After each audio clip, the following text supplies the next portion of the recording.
local city and yet provides for the developer to move forward. Downtown Palatka Inc. Executive Board, Tuesday, February 23rd, 2016. Thank you, Ms. Triggers. For the record, mailing the letter is not making it part of our record until it's actually, unless it's been placed in the agenda package now. Okay, Thank you. that's fine. Mayor Hill, basically what Downtown Palatka is stating is that we are aware that there are some legalities that needs to be adhered to, but we would like to move forward if possible. We need growth downtown, we need 27. retail, thank you. We need retail spots, and if you could see it possible to work this out, we would appreciate it. Thank you. Thank you. Ms. Wetlick.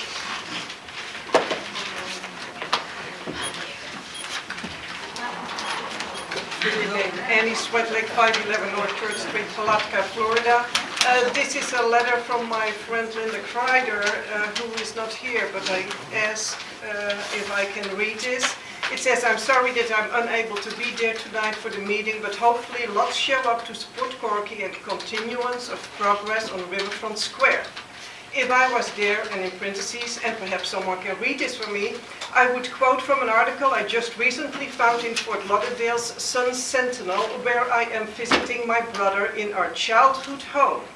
It is about Corky's home, in parentheses, of Delray Beach, Florida, where they are proposing to put the city's, and this is in parentheses again, Old School Square Historic District in downtown Delray Beach on the National Historic Register.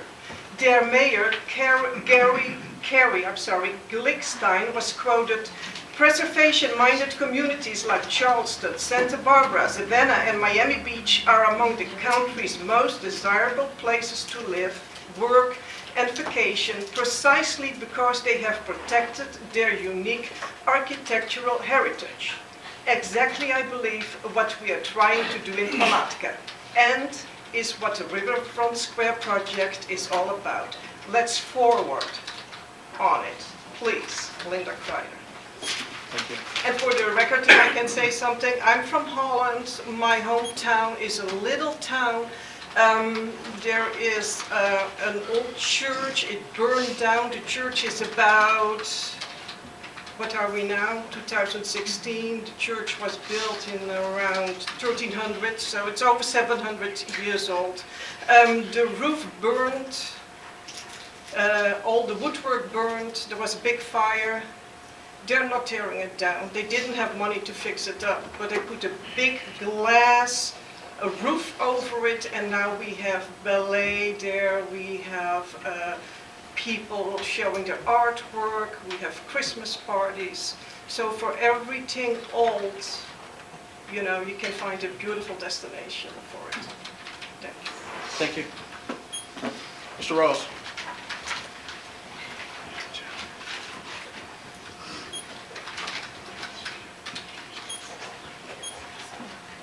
Jeff Rawls, 11 DeCar Street. Standing back and listening to the presentation that was made regarding the notice of commencement and the Florida lien law, I was a little bit perplexed and wanted to raise a couple of issues.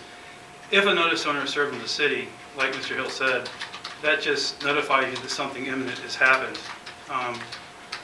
One of my questions that went to my mind is, why would you not allow Mr. Diamond to put up a bond? Normally you can purchase bonds at a 10-to-1 ratio or 20-to-1 ratio, so if you put up $100,000, you get $1 million bond. I currently have over $1.3 million in bonds issued right now on public jobs. I have gotten letters of credit. Irrevocable letters of credit do not require you to park an obscene amount of money in a bank, has been stated. When I built the Annie M. Spell Senior Community, we posted a $775,000 bond, or I'm sorry, irrevocable letter of credit that was obtained by spending $50,000 through a private venture firm. So there's different ways of getting the ILCs. My question as a taxpayer, my concern as a taxpayer, and as a builder, is why would the city not require the security of having to vet the developer, have him show the, prove that he can not only pay for materials that are being supplied, but what about his labor? As a professional builder in Putnam County, I've questioned the means and methods of this construction for the past year. I watched sandblasting going on in mid-air on a building that was built in the early 1900s that probably had lead-based paint. I've got a lot of questions that need to be asked. Was there any asbestos testing done? The building's part of this work being done. Looking at the job security for the employees working there, it doesn't look like a very safe work site. But these are my professional opinions. But what I would like to say as a fact is, if he cannot prove the viability of his funds now, what good will it do when somebody does come up and places a lien and he says, I don't have the money to put in escrow? You're right back to where you started. I understand, and I just as much as everybody else would love to see that project come to a finish.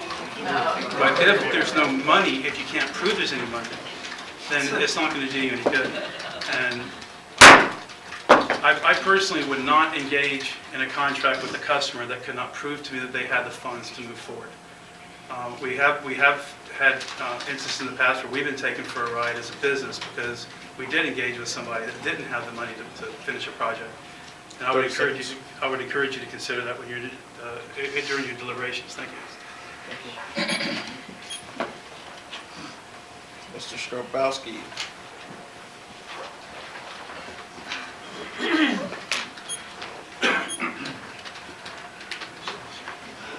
Ray Skarbowski, 105 West St. John's Terrace in East Palatka.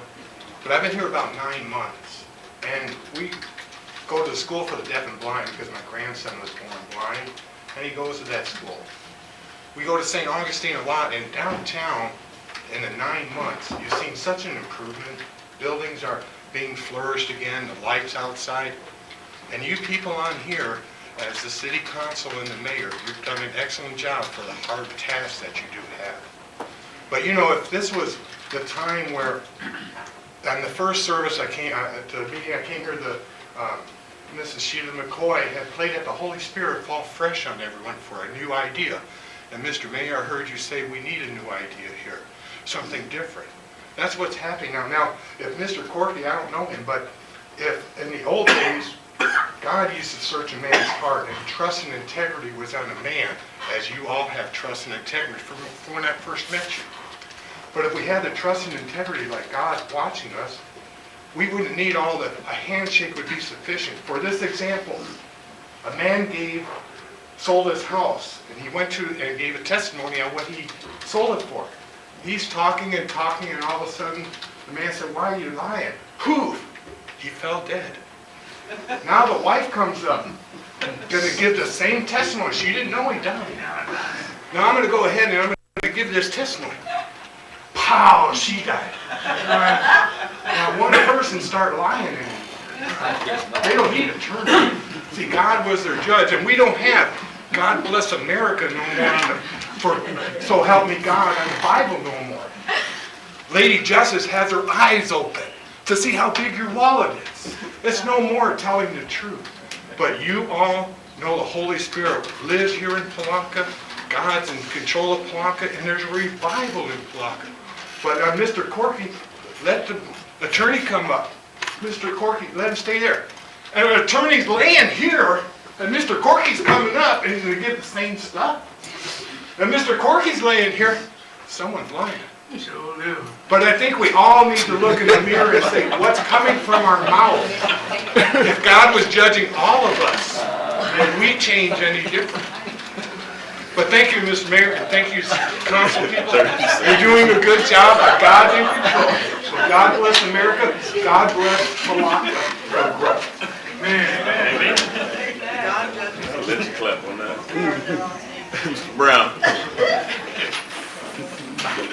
Mr. Brown. I don't think it's hard I can follow. Yes, sir. You made it hard for him, Mr. Skarbowski. Jason Brown, 1609 St. John's Avenue. As a young man trying to run a business locally, recently bought a house next to my business and was given an opportunity by a gentleman by the name of Mr. Cooksey. Gave me an opportunity, gave my wife and I. It's kind of weird standing up here, so. Wow. Gave my wife and I an opportunity with no money. Didn't put anything down, just gave my man's word, shook his hand. Closed out a gullet title, which is part of our family, and told the man that I would make the payment. Told him that I would do it every month, regardless of what happened. Long story short, we ended up selling our home and moved into our father-in-law's house that passed away. Took forever to try to sell the house, was still making the payment while moving, while having kids, and made that payment to that man. Came across where it was time, I had the money additional, paid him off. Okay?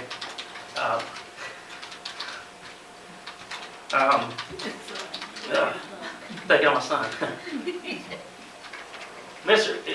He's down here just trying to revitalize the downtown. I wasn't originally from here, my son is. And Mr. Corgott watched him, I've talked to him, I wanted to make a parking garage out of the place. That's what I thought would look good down there. I guess I was wrong, but he took the time and pulled me in and showed me the pictures, what was going to go on, and gave me the opportunity as somebody just coming off the street, didn't know who I was, didn't know that I had potential to try for myself to grow business, to potential for my son and my daughter, and to listen to everybody here and to see what's going on. I know gullet title. I know y'all have a hard decision as far as the money backing it and whatnot. I do not want to be in your position. I always wanted to be a city, commissioner, but man, not right now. Y'all got a hard decision. I'm just looking at my son. I look at a lot of the business owners, knowing that we were all given an opportunity to jump out there and say, you either give it all, son, or you don't give none. I've told my son that. You either give it 100% or you don't. And that's what I think Mr. Corky's trying to do, is try to give us 100%. I don't know his position. I just know as a business owner and recently buying a piece of property to pursue as a business, that a man gave me an opportunity. And I want to thank y'all for letting me talk. Thank you, Mr. Brown. David Dwyer.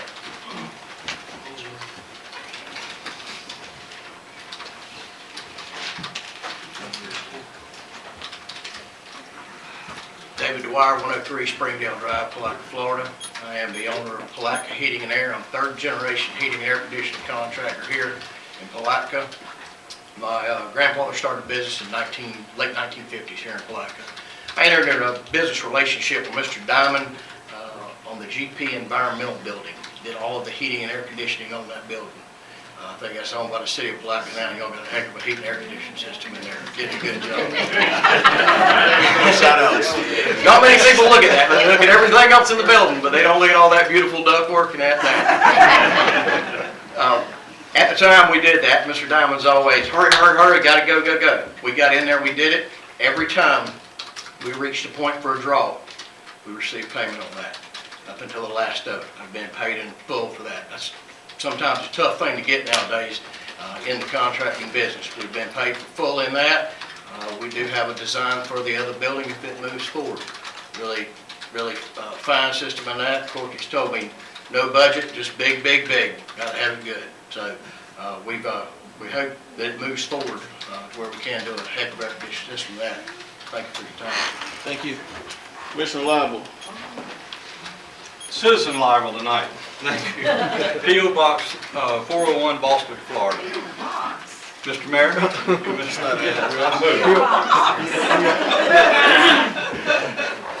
downtown property owner, taxpayer since 1951.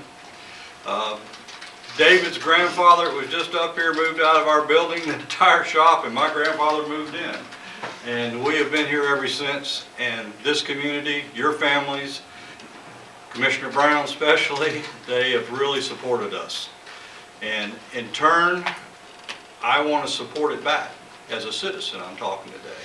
I'm proud to own property in downtown Palatka. I've served as the Downtown Inc. president 2 years in a row, the CR committee. You know all the stuff we've done here to keep this thing afloat. We really have.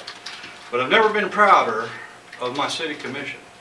I think you guys are in the right place at the right time, and you're doing good work. You really are. I think Mr. Diamond has an equal passion for this city too. We have tried our level best to run him off. He's been here about 5 years. And we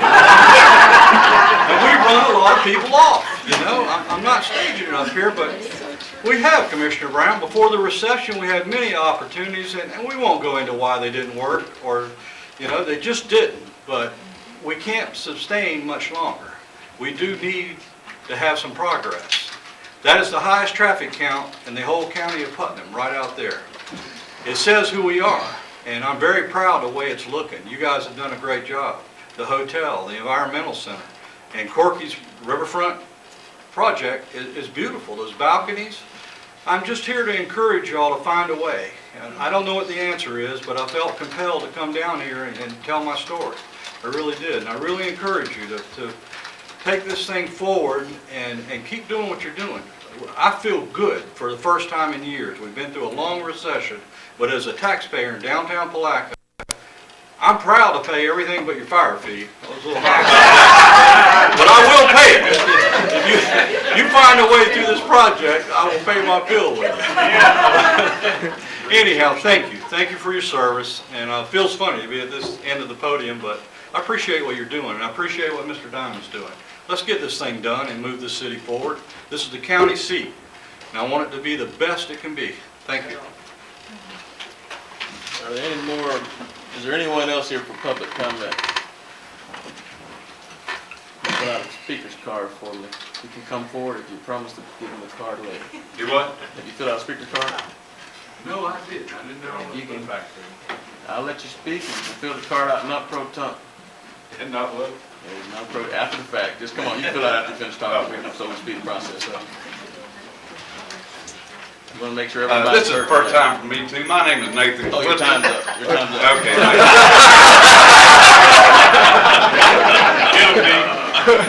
My name is Nathan Clifton. My wife and I own 910 St. John's Avenue in downtown Palatka.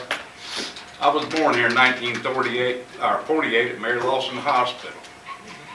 I grew up here back in the old days, went through school when there was no road beyond Palm Avenue. Today, my wife and I own 910, 916, 918, 920, and 922 St. John's Avenue. We rebuilt that place down there starting in 2005. Finished it in 2010 and had over $1.3 million tied up in investing in downtown Palatka, Florida. I did that for the sole purpose because of the riverfront development. Because I had also, at 19 years old, went to Vietnam to fought for my country. And when I got home, I was crazy to spray roofs, and I tore up more than I ever thought that I could ever do. And over the years, I felt guilty about it, and I wanted to come back and repay Palatka for what it meant to me. I have had a hard go. I finished those buildings in 2010, and I've been back at war again to survive in downtown Palatka. And I hope that you guys can work this out, not for the benefit of the individuals, but for the citizens of Palatka, and not just downtown St. John's Avenue, because downtown Palatka goes very wide and it goes far out. And it's a benefit for jobs and for our citizens and for the people that we want to give back to. And I thank you very much for your comments. Thank you. Anyone else?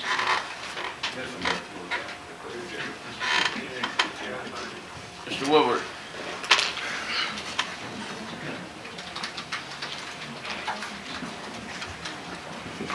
Thank you. Mr. Mayor, Commissioners, our books are open. Come see the $1.3 million that's been spent already. Come see the level of our commitment. Come see that we're getting the job done that you want done. We believe that the contract amendment has in it targeted escrow provisions that will prevent what the city is worried might happen. My client has had bad experiences in the past with letting a lot of money that was really needed to finish projects get tied up in letters of credit or escrows that were of a general nature, not targeted to specific items that needed to be addressed, and then having trouble getting that money released when he needed it to finish work. We can't go there. Our priority is to get this job done. We're getting it done. We're trying to meet the city halfway and then some.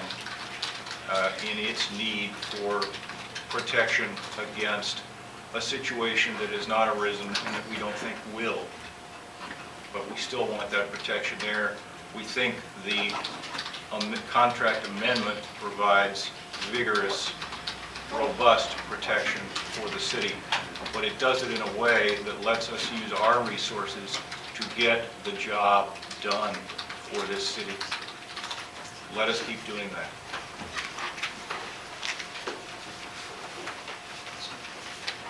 Have you explored a bond? Mr. Woodward, have you guys explored the option of getting a bond? A bond, as I understand it, would not even be theoretically possible at this point because the project is already underway. The construction's already started. I think those have to be obtained up front.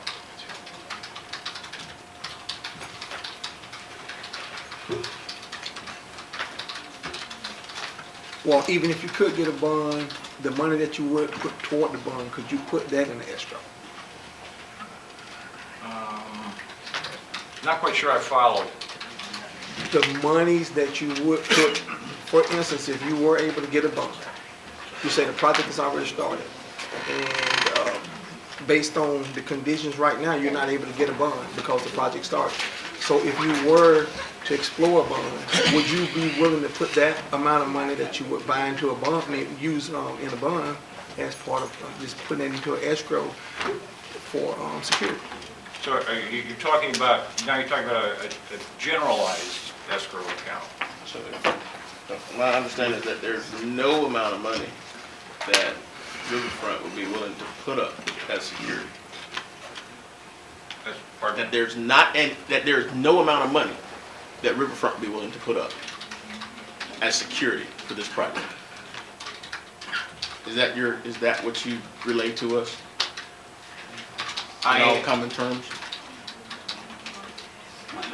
Can I add something? As soon as he answers my question. I'm still wrestling with Commissioner Borum's question.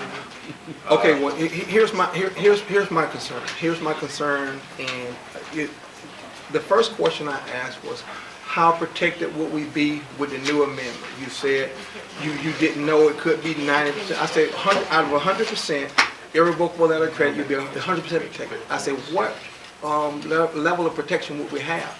And you could not answer me that. And now you're saying that you wouldn't want to put up any $0 as protection, because if a lien comes in, it's too late at that point for anything to occur to even satisfy that. Now, we don't know what the lien could be. It could be $1, or it could be whatever. So I would like to know what amount of money would you put up to make sure that whatever may happen, that there is money set aside that those concerns will be taken care of, those financial concerns. Are you suggesting a generalized escrow amount instead of the targeted escrow that is proposed in the contract amendment, or are you talking about in addition to that? I'm not that detailed with that. I'll have to refer to my city attorney in terms of going into that realm of it. But I would like to see some level of financial security in the event that something comes up and a lien was placed on the property. A mechanical lien would be placed on the property. That's what I'm asking. What dollar amount are you willing to put down? Is it $0 or is it something? It's as much as it would take to cover the maximum potential amount of any lien that becomes even theoretically possible upon the service of a notice to owner. With that being said,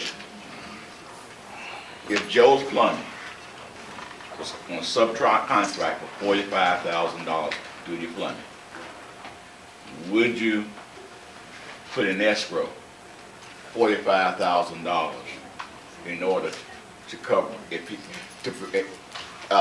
just in case he does give a notice to owner?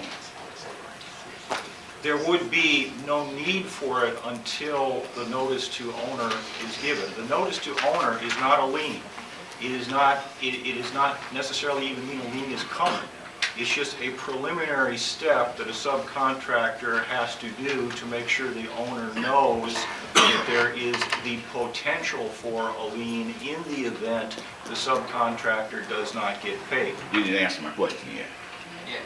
So the answer is, at the time that anyone files a notice to owner, anyone serves a notice to owner, an amount sufficient to cover any potential lien would be put into escrow unless it was possible to get the person who would file the notice to owner to immediately provide a waiver of lien saying, I will never put a lien on this property. One or the other of those things would happen immediately. Now, the issue that I have is, first of all, we've got, when the contracts were signed, one of the commissioners that was sitting here asked a question. Do you understand all the provisions of this contract? And I think even the city attorney at the time that negotiated the contract even said to Mr. Dunn, I wouldn't sign this contract if I was you. And the mayor, and they looked at him again and asked him, do you have any problems with signing this contract? He said, no, none whatsoever. We were able to satisfy all the provisions within the contract. And I guess one of the things that I expected that to happen.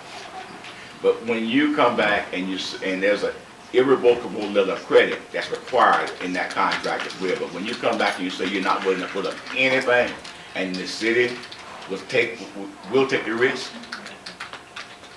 I mean, one of the guys got up here and said, somebody said, if you shook a guy's hand and told him you were going to do something, the expectation would be for you to do it. And one of the things that I believe, if you tell a man that you're going to do something, you ought to do it. And one of the things that I do have some respect for Mr. Diamond is, when he realized that he wasn't going to do it, he came and said that he wasn't going to do it. But that doesn't change the expectation. So what I'm asking, and the question that I'm asking, and you gave the scenario, if Joe's Plumbing says that he'll put in the plumbing for $45,000, and you're saying already, if Joe's Plumbing provides to the owner a notice to owner, you guys automatically put up $45,000, just with notice being given. Why not go ahead and cover it? And that's a lot less than 1.2, 1.5, or $500,000. Now that gets into micromanaging. That gets into micromanaging the project. But it also allows, that's another provision that I'm willing to concede with and say, okay, let's get this done, because I'm looking just like every citizen in here is saying, we're looking to get the project done. We're not trying to stop the project at all. But we are not also going to accept a high amount of risk with the project needed. So I'm looking for a way to mitigate the project. Mr. Holmes, can you answer that? I'll try to be very brief and just stick to facts. First of all, what you also need to understand about a notice to owner is that it can be filed at any time within 45 days after a person starts to do work or deliver material. So, just so there's no confusion, you are required to file a notice of owner before you put any money in labor or material into a project. You can file it up to 45 days after you start. A concern that I had, and Michael, I think you will agree that I voiced this concern, was that because of the condensed construction schedule that you're looking at. If you finish by July 7th. There are going to be a lot of subs working on the project simultaneously. There would have to be, I would think. You've got roughly March, April, May, June, 4 months, and, well, about 4 months to finish 30,000 square feet of building, if I am roughly correct on the size. So you're going to have a lot of stuff happening at the same time. My concern about the notice to owner was, Mr. Diamond had said that he didn't think anybody would file one, but my concern was, we all hope that bad things don't happen, but sometimes they do in spite of our best efforts. If you had 2 or 3 notices to file, understanding that the contractor or sub wouldn't have to file when he started work, he could wait 45 days to file. He could have a fair amount invested in the project before he filed his notice to owner. Now, at that point, the amendment says that we get a notice, the city gets a notice to owner, they notify Mr. Diamond, and he satisfies all of those contracts. He pays them off in full, or else he gives us the full amount of the escrow. But that could be a chunk of change. And if he doesn't have that money, then our only remedy is to declare default, try to take the property back. Now, true enough, the negotiations resulted in a clause that states that if we do that, we're able to deduct the amount of the potential liens from the purchase price. So if we have less than $150,000 in contracts, then you're fine. If you have more than $150,000, then that's got to come out of your pocket to take the building back and move forward with it. That's one. And that's just straight law. I mean, you can look it up yourself. That's the mechanics lien law, 45 days to file a notice to owner. Now, and I think Michael corrected a statement that maybe I misunderstood him, but we did talk about escrow. We did talk about escrow funds, because you'll recall that I asked if the project was going to be phased, and if it was possible for y'all to, when I say phased, I meant, you know, are you going to do like $100,000 worth of work this month, and then $100,000 next, and $100,000 next, and if so, whether or not you could just cover the amount of work that you were going to be doing in that next phase. If that'd be $100,000, then that next phase, and y'all, my understanding is that we were advised that y'all were unwilling to put up escrow even for small phases, or relatively small phases of the project. So it was discussed, but we were told that that was not something that was possible, doable, or that you were willing to move forward with. As far as the changes that I made to the contract, I don't think you meant to imply that I blindsided you, Michael, did you? I did not. I merely meant that you would be in the best position to explain to the commission your Okay. rationale Cool. for making that deletion. Because we talked about negotiations, and you kindly prepared a draft with the understanding that I would review it and make suggestions, which I did, sent back to you, and because of the lateness of the time, I think we didn't meet till like 3 o'clock the day before. No, I guess I got the draft like 3 o'clock the day of the meeting, something like that. So I tried to put what I thought were helpful changes from the city's perspective in play, and then sent you a copy and sent the commission a copy with the email that's in the packet. So I was merely trying to disclaim ownership so that you could claim full ownership of that change. Well, I sure appreciate you giving me the pride of authorship. But I'm happy to explain anything there. But actually, what that strike-through accomplished in that section 3, paragraph 3, section 273.4, it eliminated what I think was not intended to be an escape clause under the original language.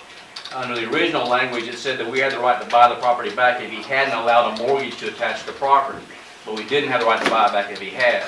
Well, if he didn't complete the project within 2 years, I think the city should have a right to consider buying it back, whether or not he has a mortgage on the property, if the city's willing to assume the mortgage. We couldn't obviously eliminate the mortgage, but if he didn't complete the project in 2 years, I think it's now proposed at 2.5 years, but originally it was proposed at 2.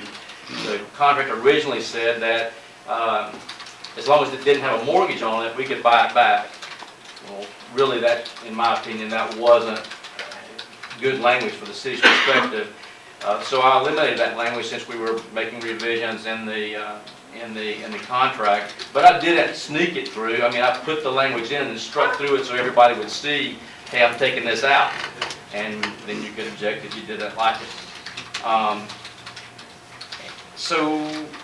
And then finally, Michael correctly pointed out that there's a number of things in the amendment that weren't in the original contract, protections that weren't in the original contract, and that's all true. But the reason they weren't in the original contract was because we had a protection. We had an irrevocable letter of credit and the full amount of the improvement. So I didn't need these notice to owner provisions and things because we had a protection in the form of LOC. So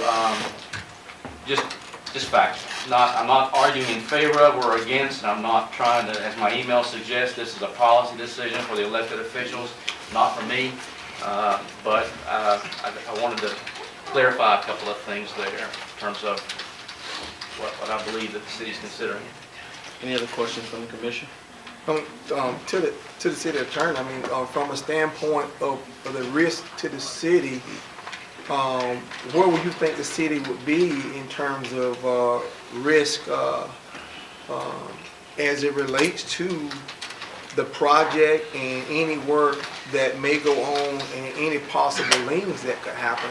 I mean, as it relates to the protection of the city. I think it's totally impossible. I thought about that question that you had asked Michael earlier. I had thought about it before he came in here. I was thinking on a scale of 1 to 10. Michael stated it in percentages. And I don't know how you answer that question. I mean, I don't know how you quantify it. The best I can do is tell you, in my opinion, you have less protection with the amendment than you had with the letter of credit as it was contemplated in the original contract. You have more protection than you have right now, because right now you have nothing, quite frankly. So, and as to putting numbers on it, I think any attempt I made to do that would just be a guess. I mean, it's arbitrary. I don't know how you do that. It's less protection than you got, than obviously a letter of credit in the full amount, and that's, the reference has been made to me saying I didn't think he'd sign it. Well, I know letters of credit are difficult. So the idea of a letter of credit in the full amount of the projected construction cost of all the improvements, I knew that was a tough thing, but that's what was negotiated, and that's what was signed. Now, so that's from my perspective, perfect protection. What you would have in this document is less than perfect protection, but I can't put it on a sliding scale. I just can't. What if some dollars were put to it? What if some amounts of money was put to it? Then it would You have more protection. That's what I'm talking about. You mean if an escrow was put up? If some dollars was put toward the completion of the project for work to be performed, Are you asking if money was put in escrow? yes, it would put the city in a better position in terms of security. And that's the one hard thing I have. It's a hard pill to swallow for me to pass that on to the taxpayers.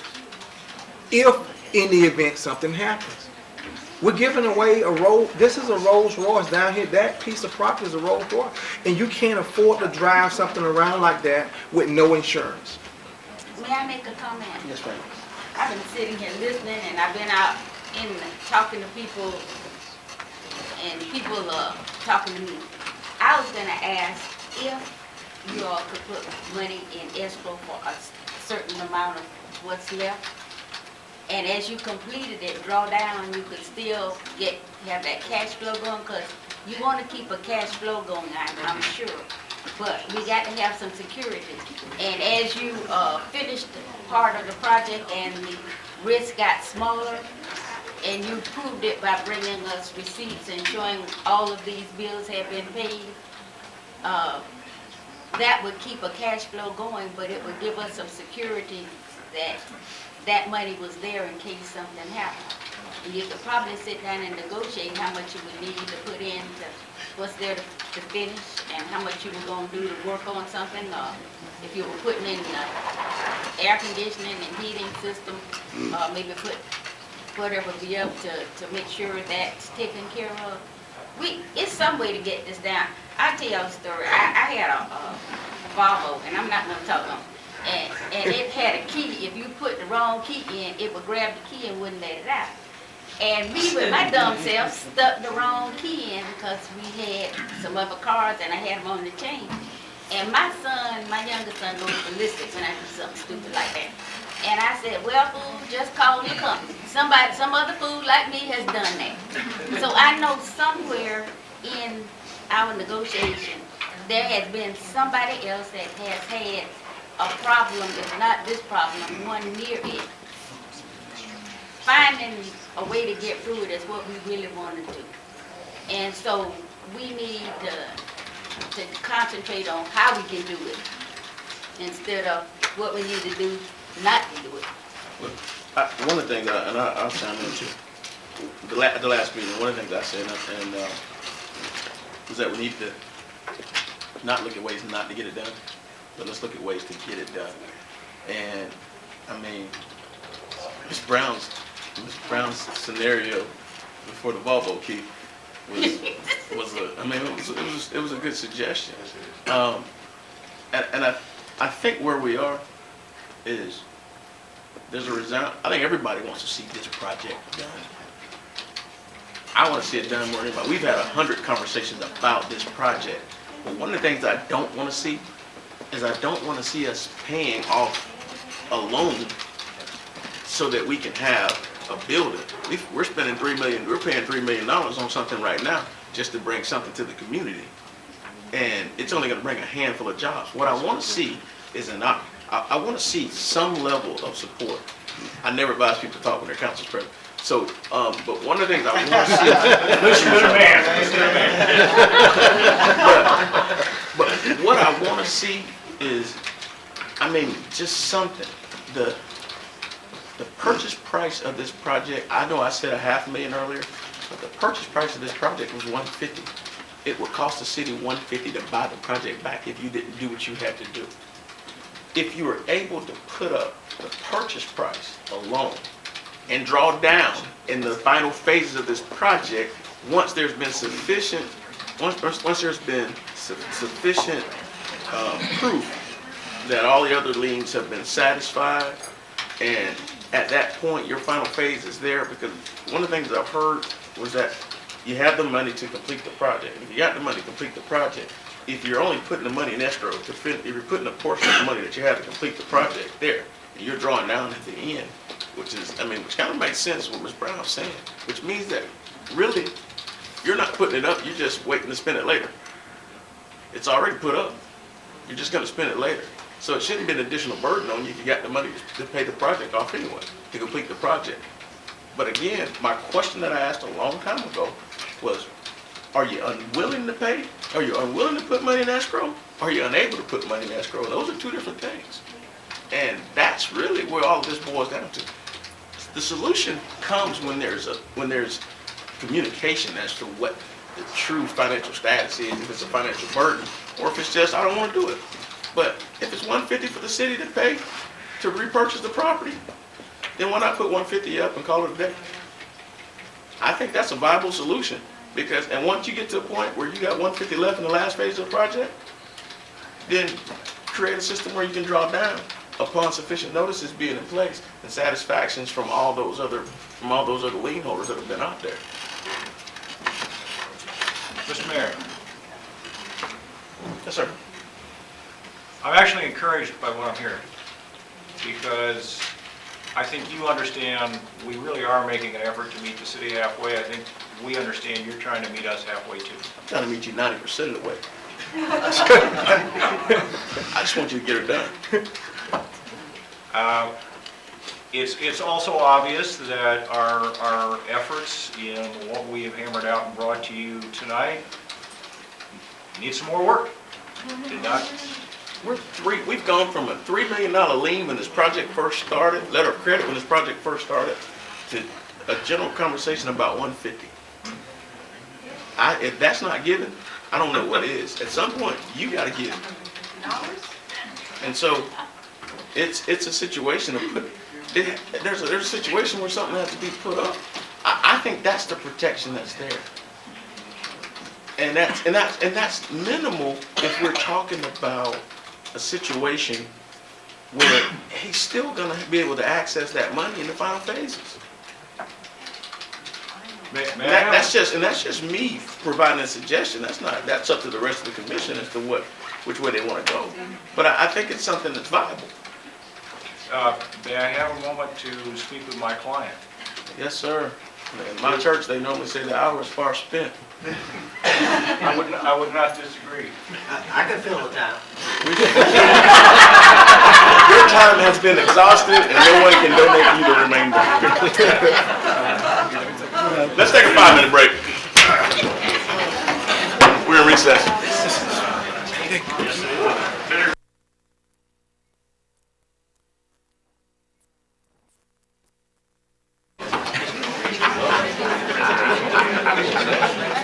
If not, I'll be the first one to answer for it.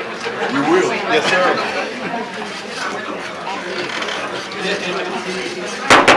We're gonna call the meeting back to order.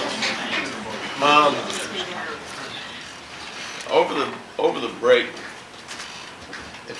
we talked about putting the 150 up as collateral. Over the break, I had an opportunity to come up, to have a different idea proposed, and I think I'll let Mr. Woodward kind of put that one on the record so we can kind of talk about it a little bit. And I think it gets us to the same place, if everyone's comfortable with it, just in a different mode. Thank you, Mr. Mayor, and lest I forget it later, I want to say thank you for the stimulating discussion I've enjoyed here. I don't get to do this at home with my wife, it's a little different.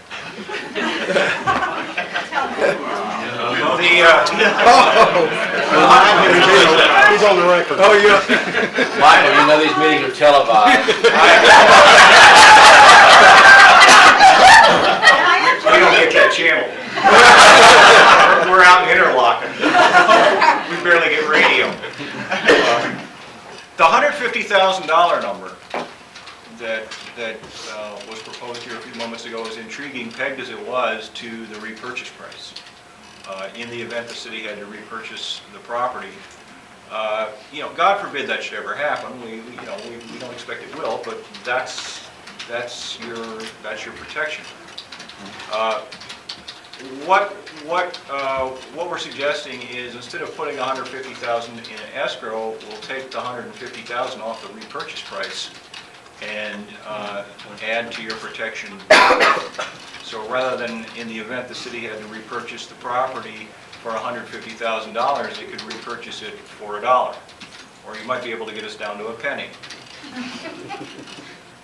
And this would be in addition to all the other protections that are already in the proposed contract amendment.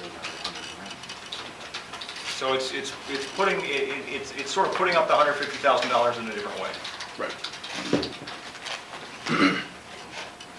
So you've kind of heard the recommendation. I think it's pretty much the same as what I was asking before, or suggesting before.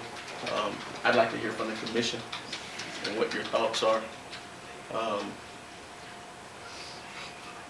on that. And actually, I'll let the city manager chime in first and kind of go over some things that he has in place, and then we'll move from there. Okay. I agree with everybody else here tonight. It's been a long evening here, and I think it's been a very productive evening here. If those are, I believe we're at a point now to where we have some security on the table, and it goes back to the amount of risk that the city commission feels comfortable with taking. I do believe that with the opportunity to reduce the buyback price, it does bring a different light to the subject, and Michael, I commend you for that.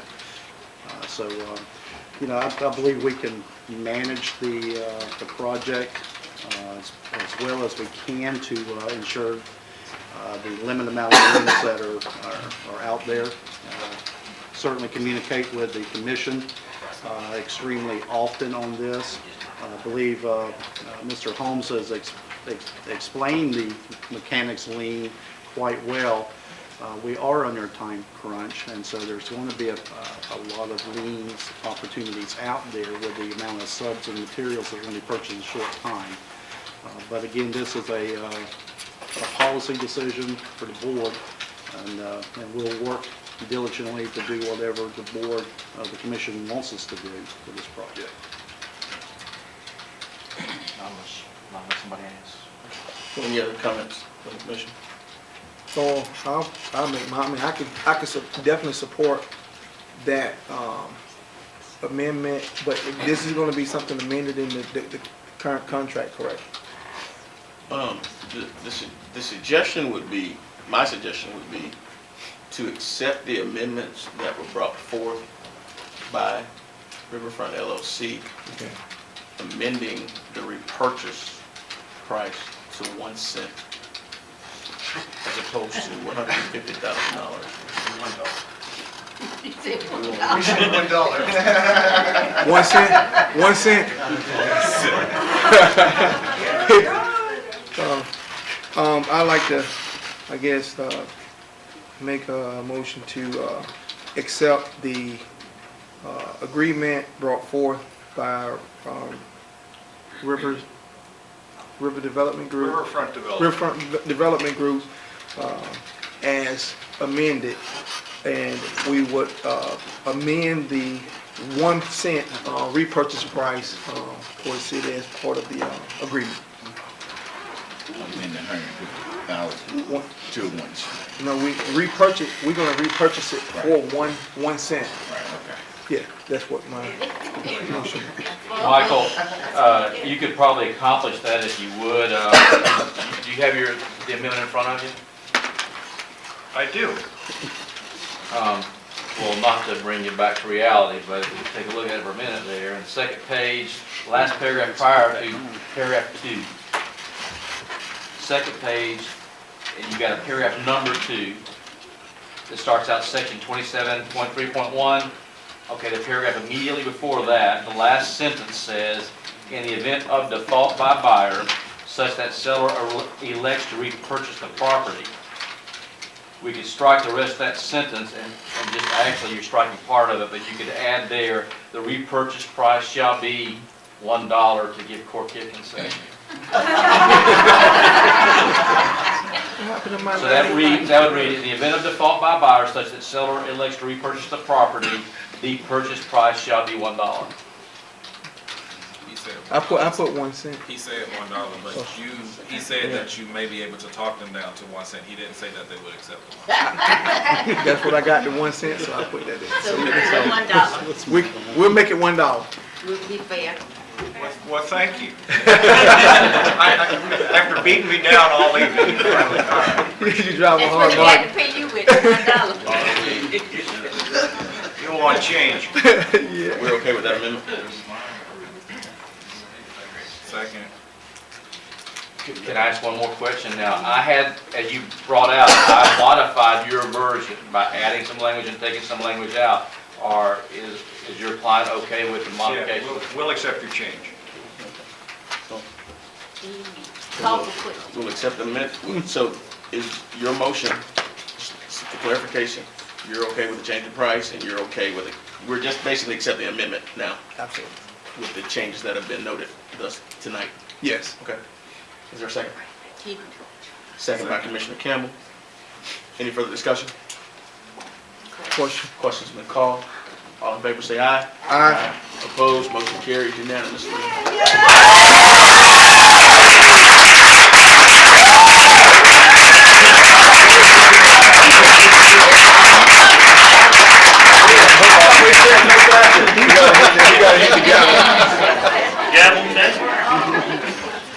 We're at the football game again. All right. Administrators reports. Do we have anything in the back? Are you still awake in the back? Mr. Holmes, you been on? Good. Mr. Suggs, you okay? Yes, sir, I have, these are the 3 or 4 things I wanted to bring up, sir. The Green Cove Springs mayor has contacted me. His name is Mayor Van Royal out of Green Cove Springs. We met, the mayor and I met him at the League of Cities Conference. He was seeking an opportunity for us to hold a joint commission meeting, but I don't believe we're able to do that by law, because we wanted to talk about a couple of things that we might have in common, such as riverfront properties and how we're moving forward with some things, and also when the outer beltway comes through, the opportunity to work together on some economic development. But I don't believe, I spoke to Senator Rob Bradley at dinner the other night, just on off chance I ran into him, and I don't believe we can do that because of our jurisdictional ties. So what I talked to the mayor about in Green Cove was maybe the opportunity, if we all attend the League of Cities dinner next month in Green Cove Springs, maybe the mayor, you and I can meet with him for a few minutes and have some discussion that we can bring back to our commission if it's something you might want to do. We can talk about that later. Just wanted to bring that up at a public meeting that offer's been made. Second is, Our commission couldn't go visit Green Cove? I believe that, A workshop? I believe that because we are municipalities in different counties, there might be an issue with that. I've asked the senator about that, and the senator believes that there is a provision that won't allow, but I can get back with him in the meantime and check. But I understand that, Ms. Brown, but not as a joint commissions from different counties. That's the issue that we're faced with. Is there a statute? Yeah, I'm gonna have to look that up with the senator. And so I'll get that information back to you. We've got time, that's why I'm bringing it up tonight. Okay.